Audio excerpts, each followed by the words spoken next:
Welcome to the Whimsical Workshop. In this video, I want to show you some basic tips on pressing. If you're a beginner to quilting, this is a great video for you to learn. And if you're advanced beginner and beyond, I hope you get some tips here on how I press all of my projects. So the first thing we're going to talk about is basic pressing. And there's pressing and there's ironing, and then there's this combo thing in the middle that I do that it doesn't really have a name, but I'm sure a lot of you do it, just don't realize it. So pressing something is you lay it out and you are pressing. You just sort of move the iron a little bit, you don't move it around. Ironing is when you have something and you iron and you're doing this. And what this motion can do is stretch your fabric. So you don't want to iron. Pressing just puts the heat in one spot, so I don't find pressing always the most efficient way to get my pieces flat. So I do something with the side of my iron, and it's press iron, I don't know what you'd call it. I use the edge of my iron, which is hot, so I don't want to burn myself. And a rule of thumb in quilting is you always want to press to the dark. It's a rule of thumb. Some cases it's better to press to the light, and you have to make that call when you're doing a project which way you think is the best way to press it. So in this case it's just going to be a 4-patch, so I'm going to press to the dark. You always want to press right side up first. You can always go back here and clean it up if you don't get it quite right. But if you press from the back and you say I press like that, I've now rolled about 1/8 of an inch. I don't know how close I can get, but you can see it's not all the way open, and that's what happens sometimes when you press from the back. So to press it correctly and not get your fabric to roll into your seams, you press from the front. And I use the edge of my iron, and I am only rubbing the iron back and forth on my seam. You'll see I'm not going anywhere out here at all. I just focus the heat right here. So instead of just pressing and not ironing, I put the edge of my iron there and just get the seam ironed. So that is basic pressing the seam to one side. And again, usually it will go towards the dark. Here's the other half of this. So I will again press to the dark. And now this one has a wrinkle in it, so if I want to get rid of the wrinkle, then I press. I don't rub the iron out. So that is those two. Now if everything is pressed to the dark, the two pieces nest together, and what that means is let's see how close we can get here. It means the dark side goes to the right on this piece and to the left on that piece, and you can use your thumb to smooth it out and have a nice flat area. And so your 1/4 inch, your two pieces together. So now you end up with this. And a lot of people will go in, here's my 4-patch, they'll go in, they'll open this up, and they'll iron it all to one side. And that's fine. But what it creates is a little bit thicker area here where there are 3 layers of fabric on either side. So what you can do is you can flip this seam down here and that seam up there and create this little 4-patch. And that's because I pressed to the dark and I pressed to the dark here and here, so they were not sewn over, and that creates the 4-patch. If this doesn't happen because of how you've pressed things and this got sewn over this way, you can actually clip it up to the seam with a pair of scissors. Carefully, you could just clip it up and then lay it flat, but ideally you would like to do this. Again, this way is acceptable. It's not super bulky, but if you can get it to lay flatter so you have less fabric in that center, your quilter, unless you're the quilter, will thank you for it. So there is basic seam pressing to either side. Now, to press a seam open, I wouldn't do this for years because it was such a pain for me. You had to open it up and you had to peel it here and try to get it to open for you. And then you had to try to press it, and sometimes it would roll the fabric on the front. So I avoided pressing seams open. And then I found these strip sticks. They come in lots of sizes. Our website, we carry the 9-inch and the 18-inch size. And since I found these, I have no qualms about pressing seams open because it's so much easier now. It's curved. I don't know if you can see there. It's curved. It's half round. And you lay your piece on top. And I like to kind of not pull, you never want to pull your fabric, but I make it snug so it's on the stick. I use a purple thing to open it up to start with so I know that all the fabric's pushed down on the wood. And I use the tip of my iron, and you see how it lays. The gravity causes it to fall over that curve. And there it is, a perfect open seam. And then we can press it here. Now you may be asking yourself, why don't we always press all our seams open? An open seam is a weaker seam than a seam that's been pressed to one side. When this has been pressed to one side, you kind of have some insurance that if the seam popped, you'd still have a lot of fabric going because it's all going in one direction. This one, if the seam pops, you're going to have a hole right through it because there's nothing behind it.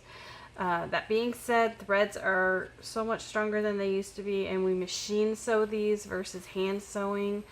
So it's going to make it a stronger seam in general.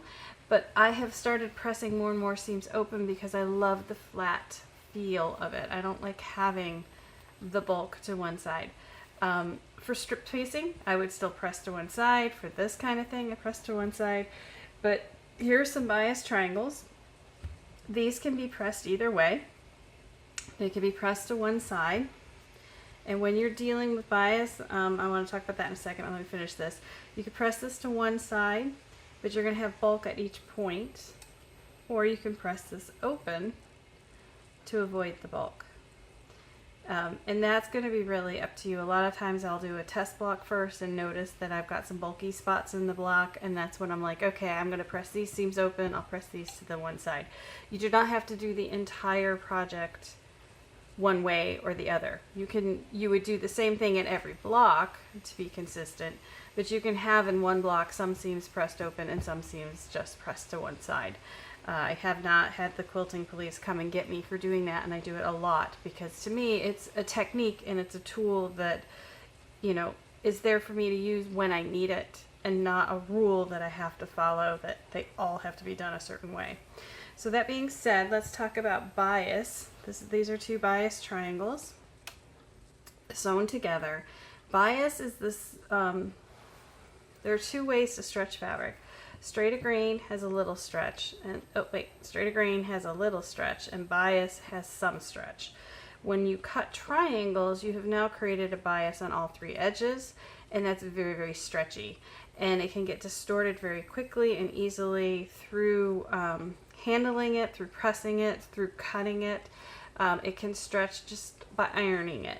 So when you do bias triangles, it is extremely important that you only add the heat to the center. Don't go out. And like, even if this has a little bit of a wave to it, I'm going to leave it alone till I have stuff sewn on either side of the bias, and then I can iron the whole thing and give it a nice heat soak. So these could get pressed like this, which is to the dark, or they can be pressed open. So if this is pressed to the dark and I sew this guy on, and then I press that to the dark,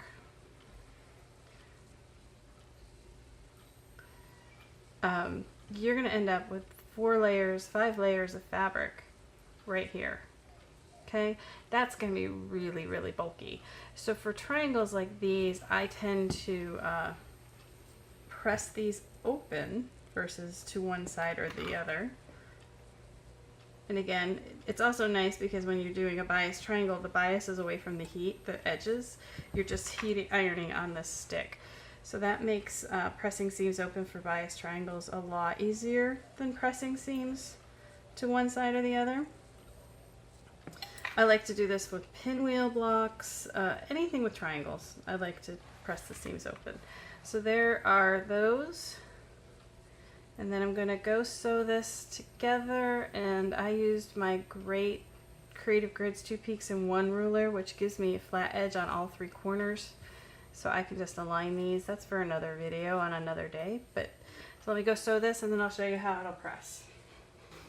All right, so now those are all sewn together, and then I lay this down. I use my purple thing again to get it open. It just makes it faster and easier. If you have really long nails, you don't need a purple thing, but so now that I've got it there, I will just press it flat.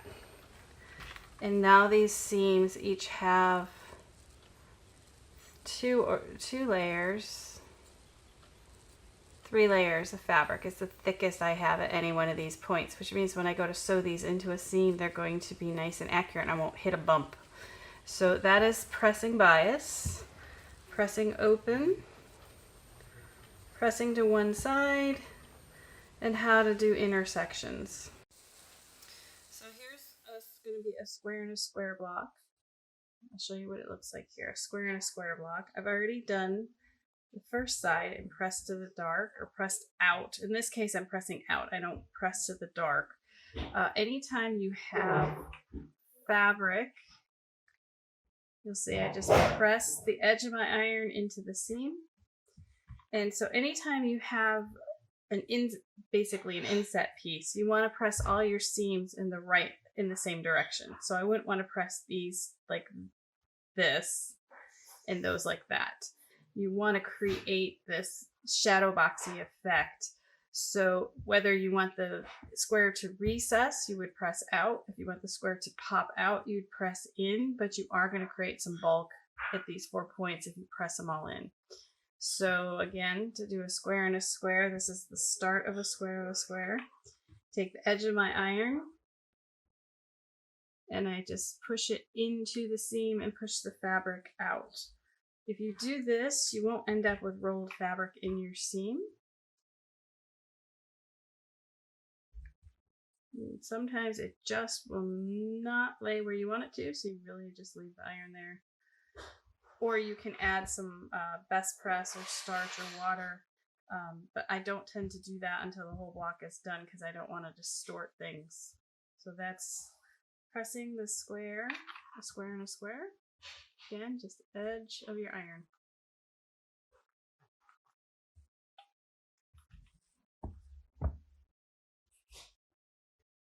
So I hope these tips help you, and if you have any tips you want to share, leave me a comment below, or let me know if you have any questions about pressing. Every time I do a project, I come across a different way I need to press something. It's kind of symbiotic between me and the sewing to figure it out for each block. So if you watch my other videos, I'll show you how I press things.